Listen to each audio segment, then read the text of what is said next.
Welcome to our YouTube channel, The Learning Tree.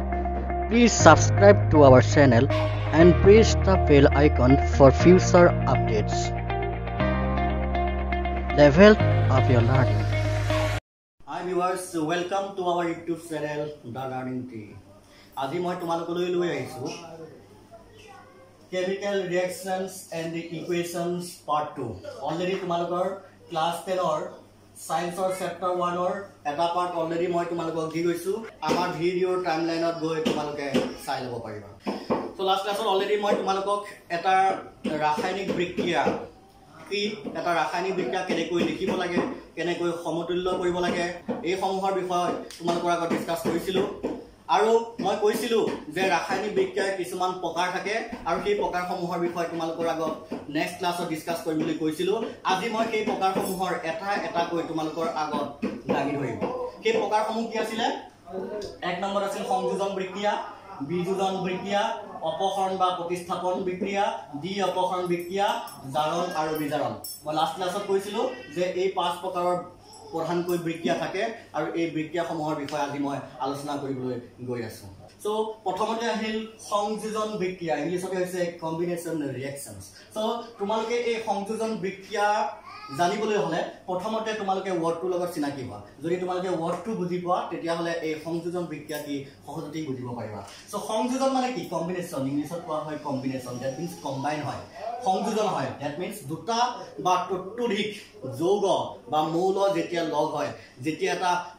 এটা মাত্ৰ বিক্ৰিয়াজাত পদাৰ্থ উৎপন্ন হয় তাকেই কি বুলি কোৱা হয় সংযোজন বিক্ৰিয়া বুলি কোৱা হয় অৰ্থাৎ সংযোজন বিক্ৰিয়া কি হয় দুটা বা তাতকৈ অধিক মৌল বা যৌগ লগ লাগি মাত্ৰ এটা বিক্ৰিয়াজাত পদাৰ্থহে উৎপন্ন হয় তোমালোকক মই এটা উদাহৰণৰ সৈতে দেখাই দিম তো সংযোজন বিক্ৰিয়া হিচাপে মই এই বিক্ৰিয়াটো লৈছো আমি সকলোৱে দেখিছোৱে আমি ঘৰ সকলোৱে দেখিছো চূণ আমি যেতিয়া চূণত পানী দিও তাৰ এটা বুৰবুৰদি শব্দ হয় আমি হেতু সকলোৱে দেখিছো সো ইয়াত তোমাৰ কি হৈছে পুৰা চূণ যেতিয়া পানীত দিয়া হয় H2O দ্যাট ইজ ওয়াটাৰ সকলোৱে জানো যেতিয়া এই দুটা ৰিঅ্যাকশন হয় আৰু এই দুটা কি বুলি কোৱা হয় মই অলৰেডি কৈছিলো এই দুটা হৈছে বিক্ৰিয়ক আৰু এই বিক্ৰিয়ক দুটাই যেতিয়া দ্যাট মিন ৰিঅ্যাকশন এই দুটাই যেতিয়া ৰিঅ্যাকশন কৰিব ৰিঅ্যাকশনৰ ফলত কি উৎপন্ন হ'ব শীতলিত চূণ যাক কোৱা হয় ক্যালসিয়াম হাইড্ৰক্সাইড অৰ্থাৎ ইয়াত তোমালোকে কি দেখা পালা যে দুটা দেখা হৈছে যে দুটা বিক্ৰিয়ক পদাৰ্থ সংযোজন হৈ এটাহে মাত্ৰ বিক্ৰিয়াজাত পদাৰ্থ উৎপন্ন হ'ল দ্যাট মিন্স কি হ'ল যে দুটা বিক্ৰিয়ক পদাৰ্থ সংযোজন হ'ল মানে লগ লাগি পেলাই কি হ'ল এটাহে উৎপন্ন হ'ল গতিকে তেনেবোৰ বিক্ৰিয়াকে কি বুলি কোৱা হয় সংযোজন বিক্ৰিয়া বুলি কোৱা হয় তোমালোকৰ পৰীক্ষাত আহিব পাৰে যে সংযোজন বিক্ৰিয়া বুলিলে কি বুজা এটা উদাহৰণ দিয়া গতিকে সংযোজন বিক্ৰিয়া মানে কি যে দুটা বা ততোধিক যেতিয়া বিক্ৰিয়ক পদাৰ্থ সংযোজন হৈ এটা মাত্ৰ বিক্ৰিয়াজাত পদাৰ্থ উৎপন্ন হয় তাকেই তোমাৰ সংযোজন বিক্ৰিয়া বুলি কোৱা হয় ঠিক তেনেদৰে আৰু কেইটামান এক্সাম্পল আছে যেনে কয়লাৰ দহন কাৰ্বন আৰু অক্সিজেনৰ মাজত বিক্ৰিয়া হৈ যি CO2 উৎপন্ন হয় কাৰ্বন ডাই অক্সাইড উৎপন্ন হয় এই কয়লাৰ দহনটো ইও এটা কি হৈছে সংযোজন বিক্ৰিয়াৰে উদাহৰণ ঠিক তেনেদৰে H2 আৰু O2 লগ লাগি তোমাৰ কি হৈছে H2O ওয়াটাৰ হৈছে ইও এটা সংযোজন বিক্ৰিয়াৰ উদাহৰণ ঠিক তেনেদৰে আন কেইবাটাও এক্সাম্পল তোমালোকৰ কিতাপত দিয়া আছে তোমালোকে গোটেইকেইটা এক্সাম্পল ভালদৰে চাই ল'বা আৰু এটা কথা মনত ৰাখিবলগীয়া যে এই বিক্ৰিয়াটো ঘটুতে বিক্ৰিয়াৰ ফলত যি বিক্ৰিয়াজাত পদাৰ্থ উৎপন্ন হয় সেই পদাৰ্থৰ লগতে এই বিক্ৰিয়াত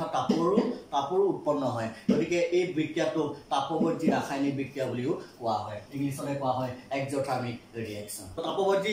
ৰাসায়নিক বিক্ৰিয়া হিচাপে যে প্ৰাকৃতিক গেছৰ দহন আমাৰ শৰীৰত যি গ্লুকোজ থাকে সেই গ্লুকোজ ভাঙি তোমাক কি হয়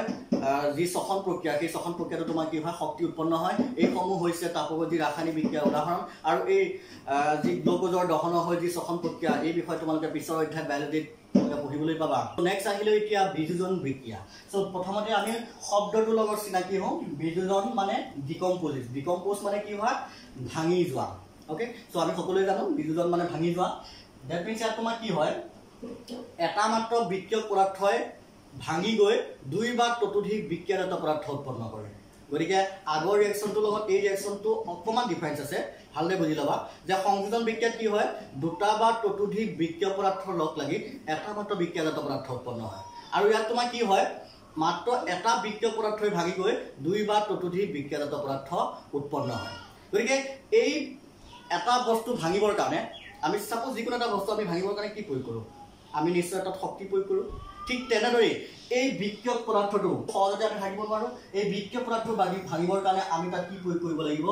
তাপ প্ৰয়োগ কৰিব লাগিব সেই তাপ প্ৰয়োগ কৰাৰ ফলত এই বিক্ৰিয়ক পদাৰ্থটো কি হৈ যাব দুই বা ততোধিক বিক্ৰিয়াজাত পদাৰ্থলৈ ভাঙি যাব গতিকে বিযোজন বিক্ৰিয়া মানে হ'ল যে এটা বিক্ৰিয়ক পদাৰ্থ যেতিয়া দুই বা ততোধিক বিক্ৰিয়াজাত পদাৰ্থলৈ ভাঙি যায় বা বিযোজন হয় তাকেই তোমাক কি বুলি কোৱা হয় বিযোজন বিক্ৰিয়া বুলি কোৱা হয় তোমাৰ পৰীক্ষাত অহা দেখা যায় যে বিযোজন বিক্ৰিয়া বুলিলে কি বুজা তাৰ এটা উদাহৰণ দিয়া বাট এনেকুৱা ধৰণে দিয়া যায় যে তোমাৰ যিটো এটা এইটো সাপোজ মই ফেৰাছ সালফেটটো লৈছোঁ এই ফেৰাছ সালফেটটো তোমালোকৰ পৰীক্ষাত দি দিব আৰু এই ফেৰাছ সালফেটটো ভাঙি কি বিক্ৰিয়াজাত পদাৰ্থ উৎপন্ন হয় তোমালোকক দেখিবলৈ দিব গতিকে মই উদাহৰণ হিচাপে কি ল'লোঁ ফেৰাছ সালফেট এই ফেৰাছ সালফেটটো হৈছে এটা বিক্ৰিয়ক পদাৰ্থ এই বিক্ৰিয়ক পদাৰ্থটো ভাঙি পেলাই কি হৈছে ইয়াত তিনিটা বিক্ৰিয়াজাত পদাৰ্থ উৎপন্ন হৈছে প্ৰথমটো কি হৈছে ফেৰিক অক্সাইড প্লাছ ছালফাৰ ডাই অক্সাইড টু আছে দুটা আছে সো ড্ৰাই হৈছে ইয়াত অক্সিজেন তিনিটা আছে সো ট্ৰাই হৈছে সালফাৰ ট্ৰাই অক্সাইড ঠিক আছে গতিকে এটা বিক্ৰিয়া পদাৰ্থ ভাঙি দুই বা ততোধিক কি হৈছে বিক্ৰিয়াজাত পদাৰ্থ উৎপন্ন হৈছে গতিকে ই এটা হৈছে বিযোজন বিক্ৰিয়া আৰু এটা কথা মনত ৰাখিব লাগিব যে এই মই অলৰেডি কৈছোঁ যে এই বিক্ৰিয়াটো কি কৰা হয় তাপ প্ৰয়োগ কৰি এই বিক্ৰিয়াটো ঘটোৱা হয় গতিকে যিবোৰ ৰিয়েকশ্যন যিবোৰ বিক্ৰিয়া তাপ প্ৰয়োগ কৰি ঘটোৱা হয় তেনেবোৰ বিক্ৰিয়াক তাপীয় বিযোজন বা ইংলিছতে থাৰ্মেল ডিকম্পজিশ্যন বুলি কোৱা হয় গতিকে এই গম পালোঁ যে আমি বিযোজন বিক্ৰিয়াবিলাক তোমাৰ কি হয় তাপ প্ৰয়োগ কৰি ঘটোৱা হয় গতিকে এই তাপ প্ৰয়োগৰ ফলত এই বিক্ৰিয়াটোত যিটো বিক্ৰিয়া ঘটে সেই বিক্ৰিয়াত তোমাৰ কি হয় শক্তি শোষিত হয় গতিকে এই বিযোজন বিক্ৰিয়াক কি বুলি কোৱা হয় তাপকাহী বিক্ৰিয়া বা এণ্ডোথাৰ্মিক ৰিয়েকশ্যন বুলিও কোৱা হয় এইবাৰ আহিলেও ৩ নম্বৰ ৰিয়েকশ্যন অপসাৰণ বা প্ৰতিস্থাপন বিক্ৰিয়া ইংলিছতে কোৱা হয় ডিছপ্লেচমেণ্ট ৰিয়েকশ্যন সো অপসাৰণ লগতে প্ৰতিস্থাপন বুলি কোৱা হৈছে তাৰ মিনিংটো কি অপসাৰণ মানে কি আঁতৰাই পঠিওৱা অপসাৰণ মানে আঁতৰাই পঠিওৱা ইংলিছতে তাক কোৱা হয় ডিছপ্লেচমেণ্ট ওকে অপসাৰণ মানে কি হৈছে অপসাৰণ মানে হৈছে আঁতৰাই পঠিওৱা আৰু প্ৰতিস্থাপন মানে তাক আকৌ কি কৰিব আঁতৰাই পেলাই বেলেগ এটা কি কৰিব তাক প্ৰতিষ্ঠা কৰিব গতিকে তাক অপসাৰণ বা প্ৰতিস্থাপন বুলিও অপসাৰণ লগতে প্ৰতিস্থাপনটো তোমাৰ তাত কি হৈছে সংযোগ কৰি দিয়া হৈছে সো ইয়াত তোমাৰ কি হ'ব এটা মই উদাহৰণ হিচাপে তোমাক কি দিছোঁ যে Fe আইৰণটোৱে কি কৰিছে কপাৰ সালফেট ডবল লগৰ ৰিয়েকশ্যন কৰিছে ৰিয়েকশ্যনৰ ফলত কি উৎপন্ন কৰিছে আইৰণ সালফেট আৰু কপাৰ ইয়াত তোমালোকে চাবা যে এই আইৰণটোৱে এই কপাৰ সালফেটৰ যিটো দ্ৰৱ আছে সেই দ্ৰৱটোৰ পৰা তোমাক কি কৰিছে তোমাৰ কপাৰটো কি কৰিছে আঁতৰাই পঠিয়াইছে দ্যাট মিন্স তোমাৰ কি হৈছে Fe আইৰণটোৱে SO4 লগত কি হৈছে লগ লাগি কি লগ উৎপন্ন কৰিছে FeSO4 যাক কোৱা হয় আইৰণ সালফেট সেয়া তোমাক কি দেখা পালা যে এই আইৰণটোৱে তোমাক কি কৰিলে এই কপাৰটো কি কৰিলে অপসাৰিত কৰিলে দ্যাট মিন্স এই আইৰণটোৱে কপাৰ সালফেট দ্ৰৱটোৰ পৰা কপাৰটো কি কৰিলে অপসাৰিত কৰিলে আঁতৰাই পঠালে তাৰ পৰিৱৰ্তে তোমাৰ কি হৈ গ'ল যে কপাৰ আইৰণটোৱে তোমাৰ কি হ'লে SO4 কি কৰিলে প্ৰতিষ্ঠা কৰিলে দ্যাট মিন্স সেই গতিকে তাক কি বুলি কোৱা হৈছে অপসাৰণ বা প্ৰতিস্থাপন বিক্ৰিয়া বুলিও কোৱা হৈছে সো আজি ক্লাছটোত মই তোমালোকক এই তিনিটা ৰিয়েকশ্যনৰ বিষয়ে আলোচনা কৰিলোঁ নেক্সট ক্লাছত তোমালোকক ডি অপসাৰণ বিক্ৰিয়া জাৰণ আৰু বিজাৰণ আৰু তাৰ পিছৰ অংশৰ সৈতে চেপ্টাৰটোৰ সামৰণি মাৰিম আৰু এই চেপ্টাৰটোৰ পৰা আহিব পৰা সম্ভাৱ্য কুৱেশ্যনৰ বিষয়ে তোমালোকৰ আগত ডিছকাছ কৰিম গতিকে চাই থাকিবা আমাৰ YouTube channel the learning team thank U